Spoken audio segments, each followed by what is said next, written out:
depois de muito tempo, tendo se tornado a navegação perigosa, e já passado o tempo do dia, do jejum, Paulo os aconselhou,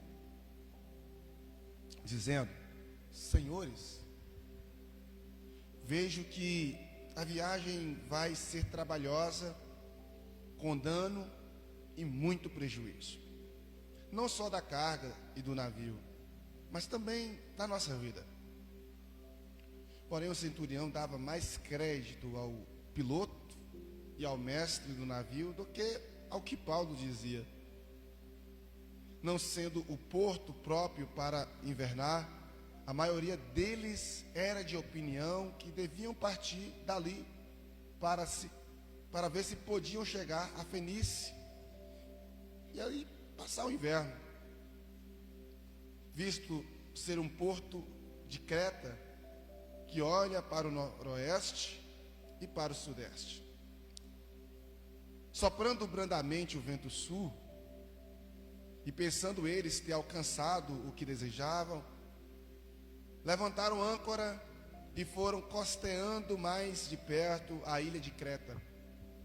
Entretanto, não muito depois, desencadeou-se do lado da ilha um tufão de vento chamado Euroaquilão. O navio foi arrastado com violência e sem poder resistir o vento, cessamos a manobra e fomos deixados levar. Passando ao abrigo de uma ilhota chamada Cauda, com dificuldade conseguimos recolher o bote. Tendo içado o bote, os marinheiros usaram de todos os meios para reforçar o navio com os cabos de segurança. E temendo que fossem encalhar nos bancos de areia de Sirte, desceram as velas e foram à deriva. Açoitados severamente pela tormenta, no dia seguinte começaram a jogar a carga no mar. E no terceiro dia, nós mesmos, com as próprias mãos, lançamos ao mar a armação do navio. E não aparecendo nada, havia já alguns dias, nem sol, nem estrelas, caindo sobre nós grande tempestade, dissipou-se, afinal, toda a esperança de salvamento. Havendo todos muito tempo sem comer, Paulo, pondo-se em pé, no meio deles, disse, observe o que Paulo disse: senhores, na verdade era preciso terem me atendido e não partir de Creta, para evitar este dano e perda. Mas agora aconselho que tenham coragem, porque nenhuma vida se perderá, mas somente o navio. Porque esta mesma noite um anjo do Deus a quem pertenço e a quem sirvo esteve comigo, dizendo: Paulo, não tenha medo, é preciso que você compareça diante de César, e eis que Deus, por sua graça, lhe deu todos os que navegam com você. Portanto, senhores, tenham coragem, pois eu confio em Deus e que tudo vai acontecer conforme me foi dito. Porém, é necessário que sejamos arrastados para alguma ilha. Amém? Vamos orar novamente? Agora, como gratidão por lermos a palavra. Pai, eu quero louvar ao Senhor e quero agradecer a Ti, Jesus, pelo privilégio de poder expor a Sua palavra à Sua igreja. Eu peço, Senhor, que fale ao nosso coração, aos que aqui estão presentes, aos que estão assistindo, aqueles que vão assistir, aqueles que tiverem acesso a essa mensagem de alguma forma, sejam edificados pelo poder da Sua palavra. É o que eu te peço, meu Deus, no nome de Jesus. Amém e amém. Podem se sentar, meus irmãos. Eu acredito que todos que aqui estão, amém? Estão comigo? Se não assistiram, com certeza já ouviram falar do Titanic. Eu me lembro que no início do casamento, uma certa pessoa me encheu a paciência para assistir esse filme. Oh, meu Deus do céu. E até hoje eu nunca assisti. 10 anos, até desistiu de pedir. Quando começava a assistir o filme, via lá que era não sei quantas horas. Não dá. Não sei quantas horas esse filme. Muito grande. Romance, aquela coisa melosa. Eu gosto mais de filme de ação. Mas a gente sabe que quando nós falamos do filme, nós também estamos retratando. O filme é uma história real, baseada em uma história real. E talvez você não saiba, mas o Titanic, eu anotei algumas coisas. Ele começou a sua construção em 1909 e foi lançado ao mar em 1911, levando assim 2 anos para ficar pronto. E no dia 14 de abril, às 11 horas e 40 minutos da noite, ele colide com o iceberg. À noite, 20 minutos antes da meia-noite, com 1.500 pessoas a bordo. E o Titanic, então, afunda na madrugada do dia seguinte. Agora pensa comigo, você. Na época, o Titanic tinha a fama do navio mais seguro do mundo. Um navio que levava a maior quantidade de pessoas. Imagina quando saiu a notícia que aquele grande navio ia fazer sua primeira viagem. Você sabe, até pelo filme, que os ricaços correram todos para comprar sua passagem. Todo mundo queria um cruzeiro, todo mundo queria marcar sua história, mas não sabendo eles que estavam comprando a passagem para a morte, comprando a passagem para fazer sua última viagem. Imagine, você vai lá, visualize aí você naquele barco. Visualize as mulheres com seus colares preciosos, vestidos luxuosos, agora não importando mais com o luxo das vestes ou com o valor das pérolas, tendo que correr para salvar as suas vidas. Imagine os construtores, ao saber da notícia que o navio que eles julgavam ser o mais seguro do mundo não aguentou uma única viagem. Amado, eu não sei você, mas a semelhança desse povo que entraram em uma viagem, que compraram passagem para usufruir da melhor viagem da história. Imagina eles já esperando para contar a história para os seus netos. Uau, quando lançou o Titanic, eu e o seu avô, nós fomos uma viagem tão romântica, tão bacana, imagina. Mas todo esse sonho, toda essa expectativa, literalmente veio água abaixo. Agora eu quero te fazer uma pergunta. Quantas viagens você também inicia na sua vida? E não estou dizendo de viagens literais agora. Quando você decide se casar, você está decidindo embarcar em uma viagem. Quando você decide por uma carreira profissional, você está embarcando em uma viagem. Quando você decide congregar em uma igreja, em uma congregação, aqui conosco, você também está embarcando em uma viagem. Quando você faz uma aliança com uma pessoa de amizade, de relacionamento, de negócios, você também está embarcando em uma viagem. E quantos de nós estamos como essas pessoas do Titanic, eufóricas, felizes, alegres, cheio de sonhos e expectativas, para começar essas viagens diversas que eu comentei? E quantas dessas pessoas, infelizmente, terminam mal? Casamentos se desfazem, amigos que traem, profissões que frustram, irmãos de igrejas que caluniam. Em um determinado momento a gente percebe que aquele sonho, aquela coisa tão bacana que gerava expectativa e emoções positivas lá em cima, agora só está gerando desgosto, dor e aflição, perdas. A esse momento, eu quero chamar da noite escura da alma. É esse momento de dor, onde todos os seus sonhos, todas as suas expectativas, todos os seus projetos, tudo aquilo que você tinha como esperança, simplesmente parece que quebra ao meio e começa a descer. Eu não sei se você já passou por momentos assim. Eu já, por vários. E eu acredito que não foi só eu. Jesus teve a sua noite escura no jardim do Getsêmani. Elias teve a sua noite, os seus dias escuros, quando estava em uma caverna pedindo a Deus a morte. E Jó, quando ele diz: maldito é os seios da mulher que me amamentou. Todos nós em algum momento vamos meio que estar totalmente inundados, encharcados em um momento de dor, sofrimento, angústia e decepções. E depois você fala para mim: pastor Patrick, graças a Deus eu nunca tive isso. Eu não quero quebrar seu clima, mas eu quero te falar: se você não teve, vai ter. Se você nunca teve, vai ter esse momento.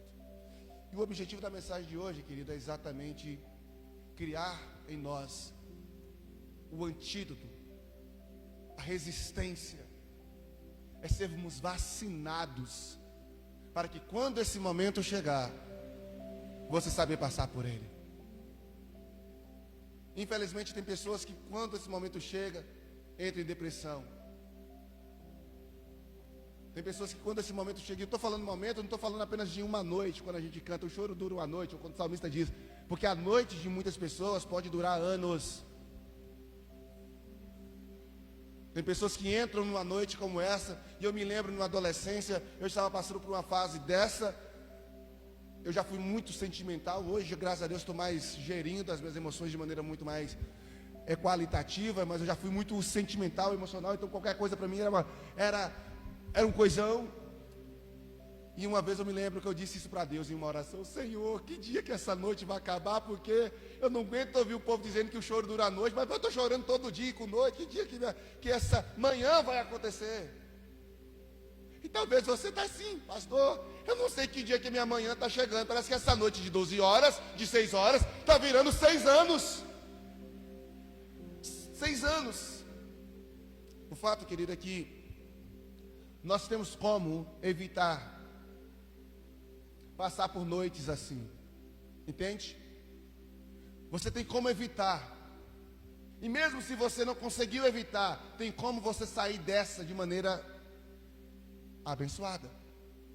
E no texto que você leu comigo, eu não sei se você percebeu, é um momento em que fala de um naufrágio também, fala de um momento em que o barco está afundando, em que uma tempestade está vindo. Não é à toa que cantamos 4 músicas voltadas para isso, já para você entender já de cara que não importa o tamanho da tempestade, se o Senhor está no barco, não significa que ele não vai afundar, mas você estará seguro.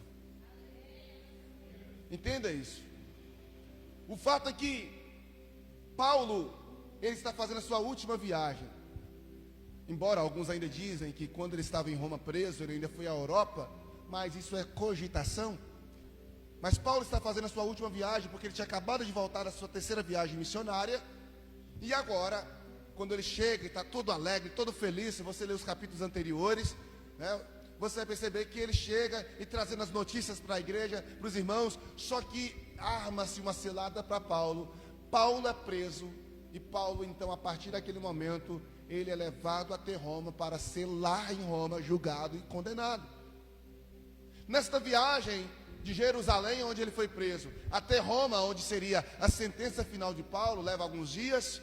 Paulo, inclusive, quando chega em Roma, demora cerca de 5 anos ainda para ser de fato assassinado, ficando em prisão domiciliar. Mas nessa viagem de Jerusalém a Roma, algumas coisas estranhas acontecem. E o que foi que aconteceu? Simplesmente o barco, o navio que eles estavam, naufragou, assim como o Titanic. E nesse texto que você leu, você está lendo uma parte do texto que conta essa história. E nessa parte do texto que conta essa história, nós podemos entender alguns princípios importantes para você que está perto de começar uma viagem. E qual viagem que eu estou falando? Todas essas que eu dei como exemplo: casamento, trabalho, emprego, parceria, enfim, tudo. Congregação, igreja nova, enfim, a decisão próxima que você vai tomar é uma viagem. Algumas viagens já têm destino muito claro. Por exemplo, casamento só desembarca para o caixão. Não é isso? Até que a morte se separe. Se tentar desembarcar antes, é problema. Então já tem viagem que tem destino certo. Mas tem outras que tem tempo. Vou viajar para a casa dos meus pais, eu vou fazer esse negócio até determinado período, enfim. Então qual é a decisão? Quais são as decisões? Quais serão as escolhas? Quais serão as ações que você vai tomar a partir de hoje? Qual? Você está na expectativa de tomar alguma decisão? Na expectativa de fazer uma viagem? Eu quero te falar, tem como você fazer essa viagem da maneira mais segura possível. E como fazer isso? A partir desse texto, nós vamos ter alguns princípios. Eu quero falar bem tranquilamente. Vamos ter muito tempo para poder expor tudo que o texto tem para a gente, para nos ensinar. Então, vai lá no capítulo 27, no versículo 4, você perceber algumas coisas. Nós vamos ler o versículo 4, depois o versículo 7, e vamos ver a partir desses versículos o primeiro princípio para se termos viagens seguras, para você fazer escolhas seguras, tomar decisões seguras, para evitar o máximo de problema no meio do percurso. No versículo 4 diz: e quando partimos de lá, ou quando partindo dali, navegamos ao abrigo da ilha de Chipre, porque os ventos eram. No versículo 7 diz o seguinte: navegando vagarosamente muitos dias, foi com dificuldade que chegamos às imediações de Quinido, não sendo permitido prosseguir por causa do vento. Navegamos ao abrigo de Creta, na altura de Salmona. Eu quis citar esses dois versículos, por quê?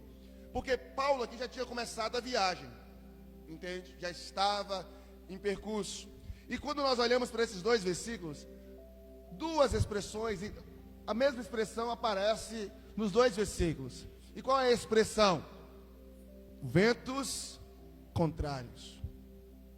Percebe que Paulo está chegando à ilha de Creta e eles não conseguem prosseguir, porque os ventos, as rajadas de ventos eram contrários. Isto é, estava indo oposto à direção que eles queriam. E por isso, eles estavam tendo dificuldades no processo. O que eu aprendo nesses dois versículos é que para que tenhamos viagem segura, tomar decisões seguras, agirmos de maneira que evitemos frustrações, a primeira coisa é que você não pode negligenciar os sinais de perigo. Vira para o seu irmão e diga para ele: não negligencie os sinais de perigo. Às vezes nós estamos tão entusiasmados com algo, com um novo emprego, com a nova igreja, ou com um novo relacionamento, ou com um novo qualquer coisa, que a gente meio que nos sabota. A gente enxerga algumas coisas e eu não vi isso não, eu devo ter me enganado. E vamos desprezando, vamos negligenciando sinais que naquele momento parece que não tem nada a ver, mas no processo da viagem, quando as coisas começarem a ficarem mais sérias, mais profundas, mais estreitas, você vai olhar para trás: eu já tinha visto isso em algum lugar e eu não dei crédito. Olha o versículo 8, só para você ter ideia. Lucas, descrevendo a situação, continua dizendo: costeando a ilha com dificuldade, chegamos a um lugar chamado Bons Portos, perto do qual estava a cidade de Lazéia. É nesse lugar é que nós vamos perceber que eles aportam. E olha o que no verso 8 diz: costeando, volta o 8, costeando a ilha com dificuldade. Então percebe, a viagem estava tendo ventos contrários. Segundo, eles estavam, em vez de andar em mar aberto, onde o casco do navio teria mais facilidade, não ia pegar em areia, em terra, eles começaram a viajar à beira-mar. À beira-mar, isto é, correndo o risco do casco pegar em pedra ou pegar em areia. Lucas até descreve isso mais à frente. No verso 9, ele continua dizendo, Lucas, descrevendo essa viagem. Depois de muito tempo, tendo se tornado a navegação perigosa. Percebe que quanto mais eles insistem, mais a situação vai se dificultando. Por que vai se dificultando? Porque eles vão negligenciando no processo os sinais de perigo. Eu vejo isso acontecer sempre, principalmente em relacionamentos, entre pessoas, onde, vamos deixar isso para lá. Acontece uma situação, joga debaixo do tapete. Não se resolve, não se assenta, não conversa, não coloca um ponto final, e aquilo vai se arrastando, e quanto mais tempo vai passando, sabe, vai ferindo. É como aquela pessoa que é diagnosticada com câncer, ou com uma enfermidade, em estado inicial, e ela, não, isso não é nada, depois a gente vê, e quando ela para e quer tratar, já não há mais como tratar. O que eu quero te chamar a atenção é o seguinte, querido. Observe as suas escolhas. Observe a comunidade. A nossa igreja, eu particularmente, aplico isso à nossa igreja. Eu, como pastor local, eu estou sempre atento aos sinais de fumaça. O irmão que bula a escala. Aquele que chega de maneira muito carancudo, ou de maneira muito além do que é o padrão. Porque tem hora que a pessoa chega toda feliz, mas é simplesmente uma máscara. Ou fatos, a ceia que não se toma. A gente como pastor, precisa, a fumaça ali. E por que a gente tem que estar atento? Porque é nesse momento que a intervenção de fato vai trazer efeito. É no início. É quando você perceber que a pessoa está começando a sair. Ô irmão, faça favor, estou percebendo. É a atitude mais corretiva, mais certa. Porque depois que fica mais sério, semana passada eu tive que conversar com vocês aqui pós-culto, fazendo minha função pastoral. E é isso que irei fazer sempre que eu ver necessidade.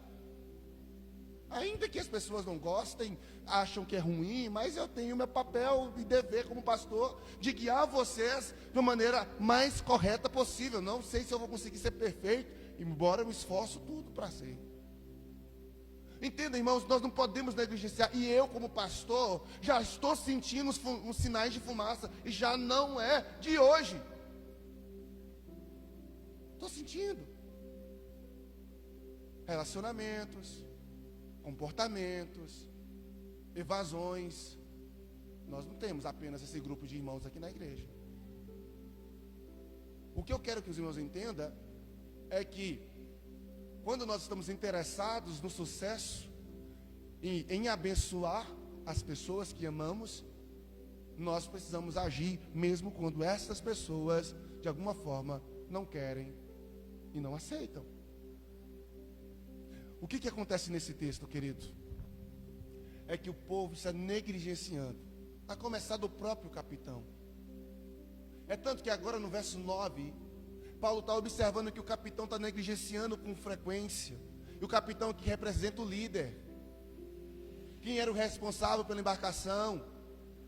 Quem era o responsável pelos escravos, pelos presos, cujo Paulo também estava ali sendo preso? Tinha um centurião, um soldado que estava numa embarcação. O soldado era responsável pelos presos, da qual Paulo era um. E o capitão era responsável por todos. Paulo chega para esses dois líderes e dá um conselho para eles. Porque Paulo está vendo que eles estão correndo riscos desnecessários. Como pastor, eu vi que o irmão está correndo risco desnecessário. É meu dever, por amar os irmãos, chegar para vocês e falar: meus irmãos, está correndo risco desnecessário. Qualquer coisa você vai cair. Qualquer coisa você vai perceber, você já está começando a distanciar. Dá uma voltadazinha, volta e arrependa. Vem para cá, participe, porque se você continuar nesse mesmo caminho, tu vai cair logo mais.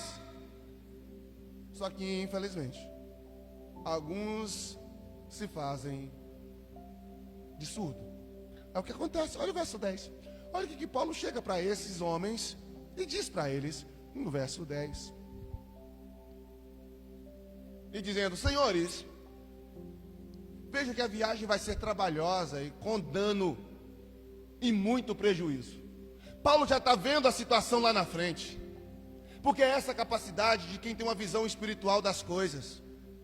Ele não está falando de algo que será possível. Eu acho que o negócio vai dar errado. Não, ele está falando, vai dar nesse caminho, do jeito que vocês estão fazendo, o trajeto que vocês estão tomando, não tem como dar certo. Irmãos, e louve a Deus, glorifique a Deus quando você estiver com alguém que tenha coragem para falar para você da seguinte maneira: ô meu irmão, eu estou vendo que o que você está fazendo vai dar M lá na frente, então por favor, reconsidere a sua atitude. Ame a Deus, louve a Deus e peça pessoas assim para a sua vida. Peça. Talvez Deus já até deu. Às vezes é seu marido, a sua esposa, o seu filho. E a gente às vezes tem uma tendência de simplesmente achar: não, ele está pegando no meu pé, ela está pegando no meu pé porque não gosta de mim. Oh. Senhores, vai dar problema. A viagem vai ser trabalhosa. Vai dar muito prejuízo. Não só da carga do navio, mas também da nossa vida. Isto é, vocês não estão percebendo que o caminho que vocês estão traçando vai trazer prejuízo, não apenas material, mas humano. Irmãos, aqui nós estamos numa viagem, vem comigo. Nós estamos numa igreja, que é uma embarcação, é uma figura. E aqui, querido, querendo ou não, Deus me colocou como capitão. Não o Bolsonaro não, mas é o capitão. E querido, cabe a mim a responsabilidade. Só que detalhe, vem aqui. O capitão, ele pode simplesmente dar uma direção, mas se vocês não quiserem seguir, eu não vou abandonar o navio. Mas também eu não vou conseguir evitar que ele se afunde. Cada ano dessa igreja passados, quantas viagens foram começadas? Irmãos, eu saí daqui em 2013, 2014, final de 2014. Final de 2014, acabou uma viagem que eu comecei aqui em 2012. Veio um outro pastor, começou uma nova viagem. Pastor Adilson, né? Pastor Adilson ficou quantos anos? 3 anos. 3 ou 4. Mais um pouquinho, foi um pouquinho de tempo. Ele começou a viagem. Olha, bacana, conseguiu. Chegou um momento que, infelizmente, naufragou de novo. Depois veio o pastor Maricério. Começou. Não foi 2 anos, naufragou de novo. O que eu quero dizer, querido, é que a gente tem que parar de naufragar, senão não vamos chegar a destino nenhum. Está entendendo? Eu vou confessar uma coisa para vocês, e como não tem visitante, eu posso e tenho a liberdade de falar isso. Eu cheguei na viagem agora, fui na viagem, e um dos objetivos da viagem é conseguir recursos, né, para a construção. Isso teve as perguntas que eu mais tive dificuldade de responder. Foi quando a gente apresentava a situação e tal. A pessoa perguntava: quantos anos tem a igreja lá? Porque a ideia deles, diante do quadro que eu descrevi de realidade, era não, está começando agora. Mas quando eu falava 40 anos, irmão, essa palavra 40 anos saía meio que engasgada da minha boca. E eu não quero repetir isso não, irmão. Nós estamos quando eu decidi entrar nesse barco aqui, no dia 8 de dezembro de 2021, é isso? 2021. Eu não entrei para naufragar não, irmão. Eu não assumi a direção desse navio para boiar com 2 semanas, 2 aninhos ou 3 não. Em nome de Jesus, nós vamos chegar ao destino que Deus quer para nós, está entendendo? Você está entendendo? Eu quero perguntar, você quer chegar ao destino? Só que tem detalhe, irmão. Temos que começar a observar os sinais de perigo. E eu não posso ser tonto. Eu já avisei no culto passado, estou falando hoje, e eu quero que você seja um megafone, isto é, espalhe isso. Irmãos, vamos estar atentos aos primeiros sinais de perigo. Fofoca, intriga, coisa que não, sentimentos, emoções ruins, emoções contrárias, decisões. Perceber uma situação, não dá gancho para isso não, porque quanto mais a gente vai seguindo com isso, a viagem vai ficando mais E eu estou sendo claro com vocês, irmãos. Jogo aberto aqui. Tem irmãos que chegaram agora, não sabem de nada. Mas nós temos que ser abertos aqui. Autênticos. Serenidade, seriedade. Eu sempre falei que eu não me importo com quantidade de membro. A igreja está cheia ou vazia. Só que a igreja cheia ou vazia é reflexo de alguma coisa. É reflexo de alguma coisa. E uma das primeiras coisas que é o reflexo é se ela está sadia ou está doente. E se ela estiver doente, é o nosso papel provocar e procurar a cura. Está dando para entender, queridos? Sinal de perigo. Quais seriam os sinais de perigo? Fofoca, bictrocido, não é isso? Bictrocido, como eu li aqui no início, sabotagem. Irmão, sabotagem. Tem pessoas que simplesmente sabotam, acham que depende. Então vamos pegar essas coisas, ao identificar, e vamos trabalhar isso agora. Chega para mim, eu já disse para vocês, estou papo aberto com os irmãos. Percebeu algo, chega para mim, conversa, com respeito, como eu vou respeitar os irmãos, com amor, como eu amo os irmãos, e vamos chegar a um acordo. Mas eu não posso negligenciar o que? Os sinais de amém? Digo isso a nível de pastoral e de igreja. E você, a nível do seu casamento? E você, a nível do seu trabalho? E você, a nível dos seus relacionamentos de amizade, de irmandade? Dá uma analisada aí. O texto diz, ainda no versículo 9: tínhamos perdido muito tempo. O texto na NVI vai usar essa expressão. Tínhamos perdido muito tempo e agora a navegação se tornara perigosa. Segundo critério, segundo princípio que eu quero que os irmãos entendam. Primeiro, não negligencie o sinal de perigo. Segundo, não perca tempo em buscar a solução. O que Paulo está dizendo aqui? Já tinha muito tempo. Lucas está dizendo, nós perdemos tempo demais. Isso já era para ser solucionado lá atrás, quando a gente começou a perceber que os ventos estavam contrários, quando a gente percebeu que tínhamos que estar caminhar pela costa e não pelo mar aberto, quando a gente percebeu que estávamos tendo dificuldade de navegação, já era para ter sentado, colocado em pratos limpos e resolvido. Mas nós perdemos tempo. Perdemos tempo. Irmãos, entenda, não deixe os problemas do seu casamento virar bola de neve. Não deixe os problemas dos seus relacionamentos virar bola de neve, porque só piora, só dificulta. E a gente simplesmente não, deixa para lá. Irmãos, sábado que vem nós vamos fazer aqui a nossa formação. Vocês vão perceber que existem 10 sabotadores que trabalham na nossa mente, só fazendo a gente acreditar que nós precisamos de determinados comportamentos, mas a gente não tem nem noção de aqueles comportamentos que a gente está tendo, está só nos empurrando para trás. Vocês vão perceber aqui. E existem em nós coisas que a gente tem que falar, Deus, em nome de Jesus, cria em mim um coração puro, transforma meu coração. Eu não posso ficar mais perdendo tempo com coisas vãs. Entende? Provérbios capítulo 14, verso 12. Salomão já dizia, há caminhos que para o homem parecem bons, mas no final são caminhos de morte. Caminhos que conduzem à morte. É bom, é legal. Então, tem coisa que nos cega. Tem coisa que ofusca a nossa visão. Tem aparência de bom, e o diabo tem essa especialidade de nos apresentar o céu, mas de fato é o inferno. Em Provérbios capítulo 5, quando Salomão vai estar escrevendo da mulher, com a mulher estrangeira, quando o homem ele é ludibriado, Salomão diz que a boca dela desfilam favos de mel, mas os pés estão firmados sobre o inferno. Isto é aparência de bom, de ovelha, mas é problema. Eu quero que vocês entendam uma coisa muito séria. Quando você despreza o sinal de perigo, isto é, você automaticamente perde tempo de solução de problemas. Seja homem, seja mulher, seja jovem ou seja criança, aprenda a resolver as dificuldades no tempo certo. Porque quando passa, piora.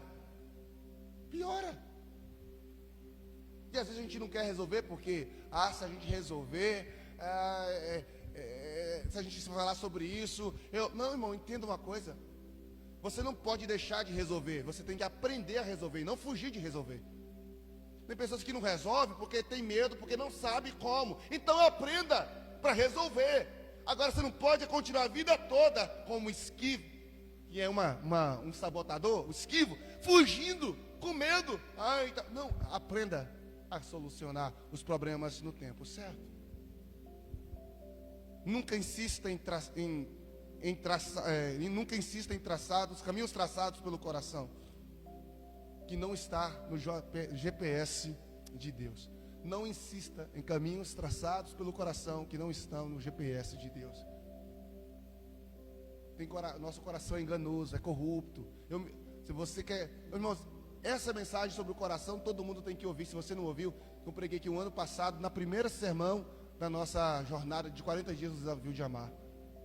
Eu preguei aqui sobre um sermão completo sobre o que o coração é capaz de fazer. Eu quero convidar você a ir lá no canal da igreja e volta lá e assista. Você vai ver o que esse bendito do coração é capaz de ludibriar e de prejudicar. Mas dando sequência, vamos no versículo 23. A terceiro princípio que eu aprendo nesse texto. O texto diz o seguinte: pois ontem à noite apareceu-me um anjo do Deus a quem pertenço e a quem adoro, dizendo-me. Percebe essa expressão de Paulo? Paulo, depois de dar o conselho, que nós pulamos aqui a todo o conselho de Paulo, Paulo vai justificar para eles o porquê que está falando para não seguir, porque Paulo pediu para não seguir. Lá no início, vamos voltar no conselho? Vai voltar aí nos versículos 20, querido. Vamos lá, 21, eu dizendo. Visto que os homens tinham passado muito tempo sem comer, Paulo levantou-se diante deles e disse: os senhores deviam ter aceitado o meu e de não partir. Então lá atrás, Paulo já tinha visto o problema, já tinha dito o que ia acontecer e fala: não parta, fica aí, não toma essa decisão, está errado. Mas o que se você ler o texto, o centurião vai perguntar para o capitão do barco: e aí, pode seguir? O capitão do barco diz: pode, está tudo tranquilo, tudo certinho. Ele segue. O BO acontece. Paulo faz o que não é aconselhável fazer, tá, gente? Bem que eu te falei. Bem que eu te falei que não ia dar certo. Mas Paulo chega e falou: vocês deveriam ter me ouvido. Vocês deveriam ter parado e dado o crédito ao meu conselho. Irmãos, eu confesso para vocês que essa é a frase que mais me dá vontade de falar, porque a maioria das vezes as pessoas não nos ouvem e volta todo. Eu estava uma vez trabalhando com um casal e o pau quebrou lá de noite. E aí me ligaram, assim: tá bom, vou lá. Na época eu era muito assim, era qualquer hora, ia. Hoje eu já estou falando: não, calma aí, é grave. Agora eu estou com minha mulher. Você está quebrando o pau com a sua, deixa eu ficar com a minha. Hoje eu estou mais assim, mas antes era mais: pastor, meu dedo está doendo, bora lá, meu filho. Não, hoje eu estou mais aprendi que primeiro em casa. Se for o mesmo sério, aí eu vou alguma situação mais séria. Mas enfim, aí eu chego no outro dia, fiz a avaliação, conversei, orientei, e eu vou fazer isso, vou fazer aquilo, vou fazer aquilo. No final eu falei: meu filho, presta atenção, me escuta, essa decisão sua é louca. E conselhei, tal, eu mostrei detalhe por detalhe o que ia acontecer, e coloquei o ponto final. Entendeu? Entendi. Vai fazer? Não, pastor, não sou louco, se eu fizer isso, o que vai acontecer? O infeliz foi chegando na casa e fez. Foi chegando na casa e fez. No outro dia: pastor, eu acabei fazendo. Se vira. Literalmente, não vou mexer não. Eu te disse ontem. Parece ruindade, né? Parece não. Não, você vai ter que agora assumir a consequência, porque você foi advertido. Infelizmente, acabou no fim. A mulher está num canto, está em outro. Enfim, são situações. E a gente dá vontade de fazer isso porque tem muita gente teimosa, cabeça dura, que infelizmente, irmãos, não sabe ouvir. E minha mãe já falava: quem não sabe ouvir conselho? E esse eu nem falei coitado, eu falei bem feito. Parece ruim, mas não é, irmãos. Entenda, vira para o seu irmão e diga para ele: toda escolha tem uma consequência. E você tem que ser homem ou mulher para poder honrar com elas. Entenda isso, irmão. Ah, eu estou todo arrependido. Cara, tem pessoas que realmente não teve orientação, não teve aconselhamento, não teve ninguém que orientou, que ajudou. Aí entenda, aí tomou a decisão e infelizmente, a gente vai, não, vamos lá. Mas tem gente que infelizmente não tem experimentado milagres. Pega isso, tem pessoas que não têm experimentado milagres na sua vida, no seu casamento, na sua profissão, no seu ministério, simplesmente porque é rebelde. Rebelde, não dá o braço a torcer, é orgulhoso. O pior veneno de relacionamento chama orgulho. Tudo de ruim acontece por causa do orgulho. É por isso que no livro de Provérbios diz: o orgulho precede a ruína. Precede. Irmão, você encontrou uma pessoa orgulhosa, ore por ela, porque ela está a um passo da destruição. A Bíblia diz que o orgulho precede a ruína, precede a destruição. O que esse capitão viu? Foi orgulhoso. Eu sou capitão, rapaz. Uai, eu sou capitão. Eu sei das coisas. São o quê? O quê? Ah, bora, centurião. Dá para seguir. Sabe o que eu quero que você entenda nesse terceiro princípio, irmão? Está pegando? Está acompanhando? Nesse terceiro princípio. Lembre-se, não importa a viagem, tenha sempre no barco uma pessoa de oração.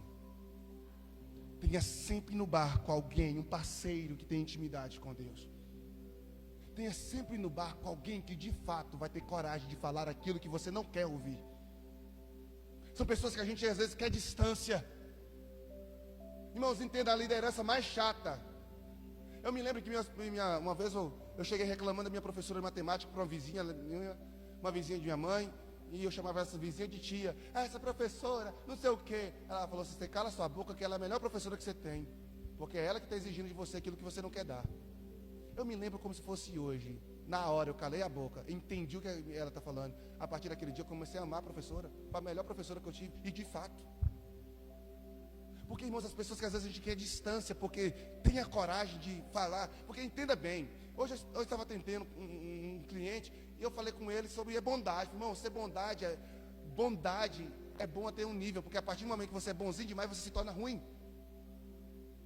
Ruim, porque a sua bondade te leva a negligenciar sinais de perigo, a sua bondade te leva a negligenciar que você tem que dizer sim, não, e o bonzinho demais não sabe falar não. O bonzinho demais é legal demais.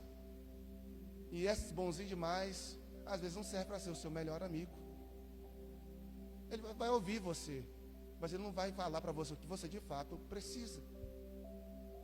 O crente lagartixa, já viu a época que o pessoal fala, crente isso, crente aquilo, só balança a cabeça, sim. Ele nunca vai falar algo, porque eu não posso machucar, eu não posso perder a amizade, eu não posso perder o relacionamento, eu não posso perder. Gente, que é isso? A pessoa que te ama, que tem relação íntima com Deus, vive com Deus, ele sabe valorizar aquilo que você tem de bom e honrar aquilo, mas ele sabe também confrontar quando você está caminhando para caminhos tortuosos. Então, o que acontece nesse versículo 23? O que Paulo está dizendo? O anjo do Senhor me apareceu ontem. Ali, irmãos, não tinha apenas Paulo e Lucas, tinha várias pessoas, escravos, ladrões, pessoas do barco, os tripulantes, né? Mas tinha um que era o destaque de todos, porque esse um tinha relacionamento íntimo com Deus. Você pode ter muitos amigos, querido, mas se você não tiver um amigo que tem relacionamento íntimo com Deus, você está muito ruim de amigo. Faz uma média aí, dá uma olhadinha na galera que você chama de amigo, que você passa tempo, dá uma olhadinha, foca, busca aí na mente. Quais dessas pessoas você pode falar assim, essa pessoa é uma pessoa de oração. Essa pessoa tem a coragem de falar o que eu quero ouvir. Porque se você não encontrar agora, eu estou falando de pessoas, não estou falando de conhecidos. Talvez nem eu conto, porque eu posso ser seu pastor, mas talvez eu não sou seu amigo. Eu não sou amigo de todos aqui, infelizmente eu não sou, porque nem todos são meus amigos.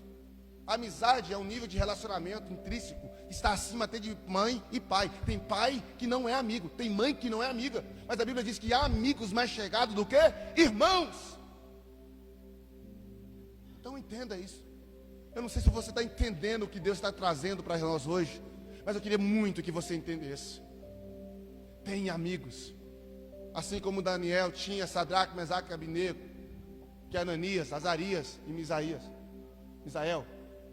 Quando eles chegaram, Daniel está numa confusão doida. Ele aceitou um desafio que nem era para ele, mas ao aceitar o desafio, o rei disse: tudo bem, se você não honrar, eu mato todo mundo. Daniel chega para os seus amigos e fala: estou encrencado, amigos. O que você fez, Daniel? Eu disse para o rei que eu tenho a capacidade de revelar o sonho. Mas você tem? Não sei. Eu só sei que o rei ia matar todo mundo. Então, para não matar, eu disse que amanhã eu daria a revelação do sonho. O texto diz que os amigos, vem comigo, amigos de Daniel e Daniel passaram a noite orando,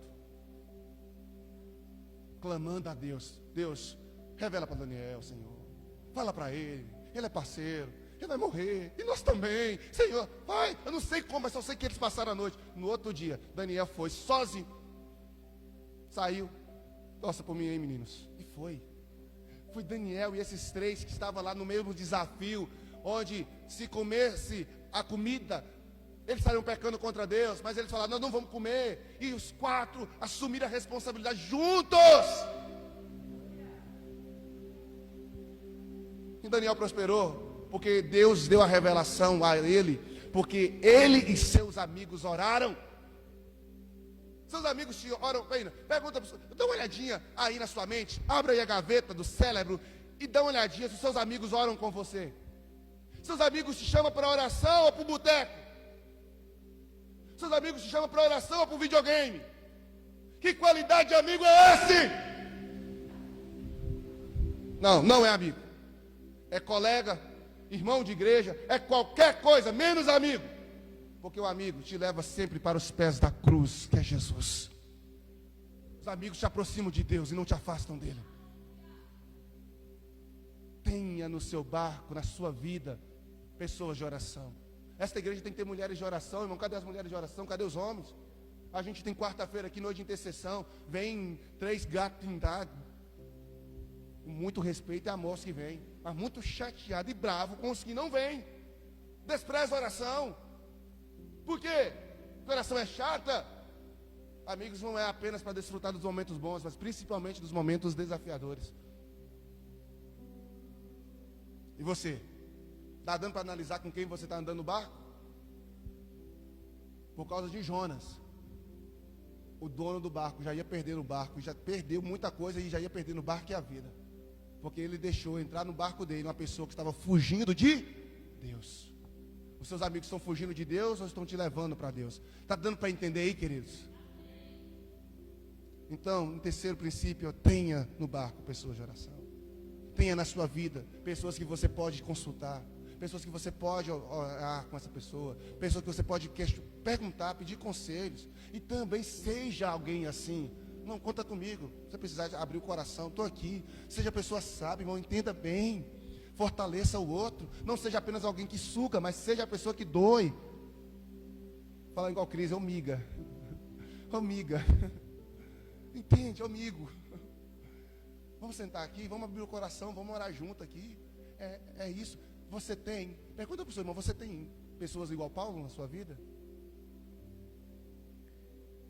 Se não tiver, querido, arrume agora, porque a viagem já está em curso. E por falta dessas pessoas, seu barco pode naufragar. Faz sentido para você? Eu quero concluir. Quarto princípio que eu aprendo nesse texto. Lá no versículo 18 ao versículo 22. O versículo 18 começa o seguinte. Você está lembrando dos 3 que nós já falamos ou não? Ou viajou aí? O texto no verso 18 diz: no dia seguinte, sendo violentamente castigado pela tempestade. Não, olha a frase que Lucas escreve. Depois de tudo, no dia sendo violentamente castigado pela tempestade. Talvez você fale: pastor, essa é a minha vida, pastor. Eu estou violentamente castigado por isso, por esse sofrimento, por essa dor, por essa nada, pai. O que eles começaram a fazer? A lançar fora a carga. Começaram a lançar fora a carga.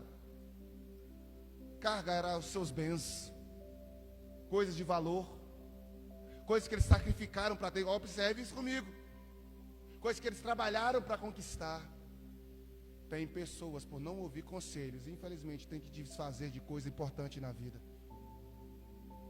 Pessoas por não dar atenção, pessoas por negligenciar os 3 primeiros princípios que nós aprendemos aqui, infelizmente tem que jogar fora, como o capitão do barco lá de Jonas, teve que jogar fora a carga, prejuízo. Tem gente que está tendo prejuízo por ser cabeça dura. Porque enquanto você não resolve a situação da maneira correta, no verso 19, continua dizendo: no terceiro dia, lançaram fora com as próprias mãos a armação do navio, o mastro para colocar a vela. Isto é, quando eles lançam o mastro para jogar fora, agora o barco está o que? À deriva, sem direção. Você já se sentiu, meu Deus, não sei o que fazer mais, estou perdido, estou sem direção. Um barco à deriva. Por que estou sem direção? Porque tu lá atrás não deu ouvido. Está perdido? Não sei o que fazer. Segue, 20. Não parecendo nem sol, nem estrelas, por muitos dias, a escuridão da alma. É o tema da mensagem de hoje. Está breu, de noite, escuro, durante o dia. Imagina aquele céu pesado, fechado, em pleno mar. Há dias eles não conseguem ver nem sol, nem estrela. Gente, imagina o deserto. Eu queria que você se imaginasse dentro desse barco. Não mais no Titanic, mas nesse agora. O texto diz: e continuando a abater sobre nós grande tempestade, finalmente, olha bem, perdemos toda esperança de salvamento. Meu Deus, fundo do poço. Talvez tem hora que a gente perde a esperança. Eu já tentei de tudo. Quantas pessoas chegam lá, aqui no meu escritório, é o Minara, lá em Taiobeira, chegavam os montes de pessoas. Eu já não tenho mais jeito, estou cansado, e não sei o quê. Eu jogando, porque perderam a esperança de qualquer, porque já tentaram de tudo, já jogaram mar, as coisas, o sol não passou, esse dia não amanhece nunca na minha vida, esse dia, a Bíblia diz que o choro dura a noite, a alegria vem pela manhã. Que manhã é que? Já passaram horas, já passaram dias, e nada dessa manhã de sol ensolarado, de dia ensolarado, chegar. Por quê? Porque negligenciaram as tomadas de segurança antes da viagem. Então, eu quero te convidar uma coisa. Continuando no verso 21, em seguida. Olha o que vem o texto. Visto que os homens tinham passado muito tempo sem comer. Olha o que Paulo vai dizer. Olha o que Paulo diz. Senhores, deviam ter aceitado o meu conselho de não partir de Creta, pois assim teriam evitado este dano. Mas no verso 22, Paulo não fica só nessa aí. Paulo não só esfrega, não, calma. Mas agora, isto é, eu avisei, não quis ouvir, o BO foi feito. Mas agora, presta atenção, eu tenho uma outra palavra para você. Mas agora, recomendo que tenham. Vocês não me ouviram da primeira vez? Me ouça agora. Não aceitou o direcionamento pastoral que eu dei da primeira vez? Aceite agora. Agora vocês vão ter que ter coragem para enfrentar as consequências das suas más escolhas. Vai ter que ter coragem para assumir a responsabilidade de tudo que veio porque você foi negligente. Mas entenda uma coisa, tenha coragem. E vira para o seu irmão e diga: você não perderá a vida. Isto é, vocês não vão morrer. O relacionamento não vai acabar. A igreja nossa, não, irmão, não vai acabar. Não vai ter fim, não vai morrer. Mas, olha bem, vai ter consequências. O barco será destruído. não vai acabar, mas alguma coisa vai ser destruída. Quem sabe a confiança, quem sabe o afeto, quem sabe, alguma coisa sempre sai destruído, porque a gente é negligente. Infelizmente, Deus perdoou, Davi perdoou, mas os filhos morreram. Dois filhos foram destruídos, a vida deles foram tomadas, e uma filha foi destruída a reputação. Entende? Infelizmente, querido, por isso eu quero te dar um conselho aqui, diante de Deus, como pastor de vocês, como pastor dessa igreja. Eu posso aplicar essa palavra a diversas áreas da nossa vida, a diversas áreas. E ela vai estar completa, porque aqui eu estou resumindo, porque eu escrevi muita coisa. Eu vou postar esse sermão completo, vocês vão ler na íntegra. Vem cá. Eu sei que confiar em homens não é a melhor coisa a se fazer. Homens falham. E eu nunca prometi vocês que eu não falharia. Mas infelizmente, querido, é a melhor opção que você tem. Depois de confiar em Deus, você tem que confiar nas pessoas que Deus coloca para te guiar. Eu não estou aqui querendo fazer lavagem cerebral. Eu não estou aqui querendo que vocês me obedeçam ou sigam-me cegamente. Eu já falei para vocês, me ouçam, tenha discernimento. Percebe que antes eu falava critique? Aí minha mulher falou, não é critica não, Patrick, é discerne. Então aprendi com ela. Tenha discernimento e depois tome a sua decisão, faça a sua escolha. Mas entenda uma coisa, você vai ter que aprender a confiar em gente. Em algum momento você vai ter que aprender a confiar em pessoas. E é por isso que eu quero te falar uma coisa, querido. Qual é a viagem que vocês estão aí? Já começou. Talvez a viagem ministerial. Eu quero falar com os líderes dessa igreja. Quando vocês disseram sim para o ministério, vocês disseram sim para embarcar na viagem. Quem comprou sua passagem foi Deus. Quem te chamou. Agora eu quero te perguntar, qual o nível de responsabilidade que você está tendo? Comprometimento. Qual o nível? Será que você não está negligenciando? E a Bíblia diz que ai de quem faz a obra de Deus, do Senhor, negligencialmente, ou de qualquer forma. Eu quero te dar esses 4 conselhos, amém? Esses 4 princípios. Primeiro princípio, não negligencie os sinais de perigo. Segundo, nunca perca tempo de resolver, de solucionar os desafios, as dificuldades que vão acontecendo. Em terceiro, tenha sempre alguém de Deus, de oração no seu barco, para que você possa ser orientado, ser guiado por essas pessoas. Davi tinha Samuel, depois Davi teve Natã, depois, antes de Davi matar o neto de Aitofel, tinha Aitofel. Entende? Sempre tem pessoas, entende? Eu não consigo, eu sempre tenho que falar para os irmãos, eu não consigo liderar essa igreja sozinho para alcançar os projetos que Deus tem para nós. Não rola, não dá. Eu dependo de vocês. Por isso, quando vocês são negligentes, irmãos, quando vocês são negligentes da função de vocês estão prejudicando, não é só vocês não. É o coletivo. E quarto, não perca a esperança em noites, ou em noites no plural, difíceis. Não percam a esperança. Paulo está dizendo, olha, vocês não me ouviram? Tomaram a decisão errada? Beleza, vai ter consequência, o barco vai ser perdido, a mercadoria está sendo perdida, vai ser destruído tudo, mas vocês não vão perder a vida. Então não perca a esperança. Não tenha medo. Tenha coragem. Não tenha coragem, nós temos que ter coragem, irmãos. Quando eu disse para vocês que uma das respostas mais difíceis que eu tive que estar respondendo esse final de semana foi falar o tempo que tem igreja aqui. Porque quando eu olho para uma igreja de 40 anos, eu vejo uma igreja de quase 40 membros, é menos de um membro por ano, é um crescimento de menos uma pessoa batizada por ano. Isso é sério, é grave. Ah, pastor, eu não sou culpado. Não estou dizendo que você é, mas você é responsável para mudar esse cenário. Você está entendendo? Eu sou, nós somos. Agora nós não podemos simplesmente, querido, negligenciar essas coisas. Está errado. Nós precisamos assumir a responsabilidade. Nós estamos nesse barco junto, irmão. Amém?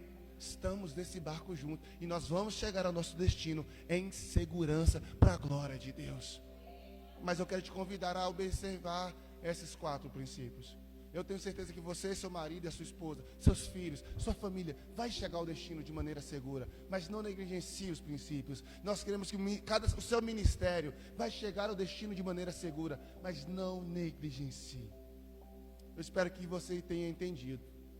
A Bíblia vai dizer que o barco naufraga, as pessoas vivem porque eles se agarram nos destroços do navio e todos vão parar numa ilha. E quando chega lá na ilha, está todo mundo lá com frio. Aí Paulo vai pegar uma madeira para poder colocar no fogo. Vai lá uma cobra, vai e pica Paulo. E todo mundo, o texto diz que a cobra era venenosa demais. E todo mundo ficou esperando que Paulo morresse. Mas Paulo não morreu. Era uma tribo, inclusive, de pessoas que comiam seres humanos. Quando viu o milagre acontecer em Paulo, dele ser picado e não morreu, eles deixaram que o povo seguisse. Percebe, irmão? Deus cuida. Eu já sempre falava, o barco que Jesus está não afunda. Depois desse entendimento, pode até afundar, mas nós não vamos perecer. Entende? Você pode orar comigo? Você pode colocar as viagens que você está prestes a tomar, ou já tomou, ou está iniciando diante do Senhor. Amém, queridos? Para que quando a noite escura da alma chegar, você não venha se desesperar. A Bíblia diz que, ainda que vivamos 1000 anos sobre a face da terra, é necessário lembrar que muitos deles vai ser de noites difíceis. Então quero orar por você. O pessoal do Titanic, infelizmente, não teve bote para todo mundo. Para todo mundo. Pois é, então não tinha para todo mundo se salvar na água. Muitos morreram.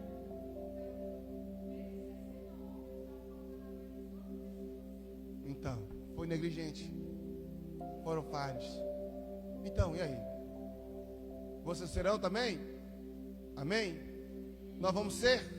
Não podemos ser. Vamos orar ao Senhor. Pai, em nome de Jesus eu oro.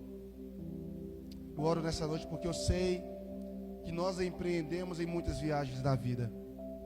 Às vezes estamos com os olhos radiantes, brilhantes. Sonhamos tantas coisas, mas no meio do caminho parece que não vai da maneira que sonhamos.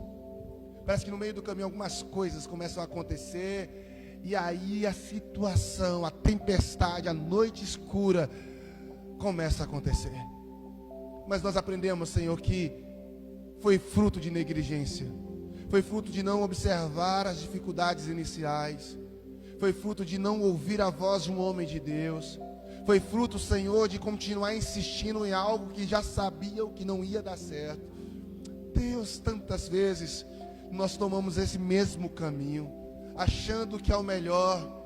Mas a pergunta hoje, Senhor, é: como saber? Como entender? Como identificar que não é o caminho? Como identificar, Senhor, que não é o certo? O Senhor nos falou hoje, Senhor. O Senhor nos falou. Muitas vezes o Senhor não vai chegar para nós como chegou para Paulo, falando de maneira tão clara. Muitas vezes o Senhor não vai enviar um anjo como enviou para Paulo, um anjo do céu. Mas muitas vezes o Senhor envia um anjo aqui da terra, pastores, líderes.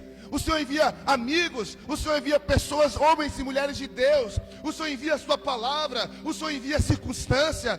Deus, o Senhor usa a palavra, a circunstância e as pessoas para nos mostrar a sua vontade. Ajuda-nos a ter os olhos espirituais abertos para ver, Senhor. Os ouvidos espirituais abertos para ouvir. Nesta noite eu oro no nome de Jesus, para que o Senhor possa agora abrir os olhos espirituais, abrir os ouvidos espirituais. Deus, em nome de Jesus, dai-nos o discernimento do céu, para que nós não venhamos fazer nada conforme a natureza humana, a vontade do coração, mas com base nas sagradas escrituras, na sua palavra, no seu querer, no seu propósito, porque tua palavra se nos diz que todas as coisas vão cooperar para o bem, até a perca de um barco, até a perca de bens. Deus tem um propósito, mas muitas das vezes, Senhor, não precisava perder para aprender, não precisava naufragar para valorizar. Ó Deus, desde que nós tenhamos a sensatez de ouvir a sua voz, de seguir os seus princípios, de ler sabiamente a circunstância, de ler sabiamente as ações, de ter os olhos espirituais abertos, Senhor. E a minha oração agora é esta: abra os olhos espirituais dessa igreja, para que nós tenhamos sabedoria nas nossas atitudes, para que nós não sejamos covardes, para que nós não sejamos negligentes, para que nós não sejamos irresponsáveis. Pai amado, repreenda toda fofoca, repreenda toda palavra de maldição, toda, ó Deus, toda torcida ao contrário. Deus, no nome de Jesus, toda a obra do inimigo que tenta sabotar o projeto do Senhor para esta igreja. Nós começamos uma viagem e nós só queremos, meu Pai, terminar, ó Deus, no lugar certo, no lugar onde o Senhor quer que nós cheguemos. Nos ajuda, Senhor, a ouvir a sua voz. Não nos permita insistir em coisas que o Senhor está dizendo não, ministerialmente, espiritualmente, nos relacionamentos, nos lugares. Deus, nos ajuda, Senhor, a entender a hora certa de dizer não, como dizer não. Deus, nos ajuda a hora certa de dizer sim, como ser permissivo, ó Deus, mas como ser também, ó Pai, usar da autoridade. Senhor, uma linha muito tênue e que muitos de nós ainda não desenvolveu a habilidade de poder, Senhor, agir corretamente. Mas nessa noite, o Senhor nos trouxe aqui, o Senhor colocou-nos diante dessa palavra para nos trazer esse entendimento. Por isso, Pai, no nome de Jesus, abra os nossos olhos para que nós venhamos perceber os sinais, ler sabiamente os sinais. Nos ajude, Senhor, a não retardar na tomada de decisão. Deus, a não ultrapassar, a não perder tempo com coisas que não vão seguir segundo os seus planos. Nos ajude, Deus, a ter boas escolhas de amizade, de relacionamento, de homens santos, mulheres santas que andam conosco. Às vezes, Senhor, nós nos relacionamos por causa de coisas banais, por causa de uma afeição. Ó Deus, também, isso é bom, precisa, mas a gente precisa relacionar de maneira íntima com quem nos aproxima do Senhor, com quem é boca de Deus na nossa vida, e que eu também possa ser boca do Senhor para essas pessoas. E por fim, Senhor, nos ajude, Deus, nos ajude, em nome de Jesus, a manter a esperança no dia das noites escuras. Assim como nós cantamos, ainda que vier noites traiçoeiras, ó Deus, se o fardo pesado for, se a luta pesada for, entender que ainda que o barco venha a pique, seja destroçado pela onda, todavia o Senhor nos guardará, todavia o Senhor nos protegerá, para que possamos seguir em frente, rumo ao propósito do Senhor. O Senhor disse para Paulo que era necessário que ele apresentasse a César, isto é, ele não morreria ali. E o Senhor diz para mim e para essa igreja: é necessário chegar ao fim da missão, é necessário concluir o processo. Então, Pai, não nos permita, não deixe que essa igreja naufrague, não deixe, Pai amado, que essa família espiritual se dissipe, mas que nós continuemos firmes e fortes para a sua glória. Essa é a minha oração, meu Deus, em nome do teu Filho Jesus. Amém e amém.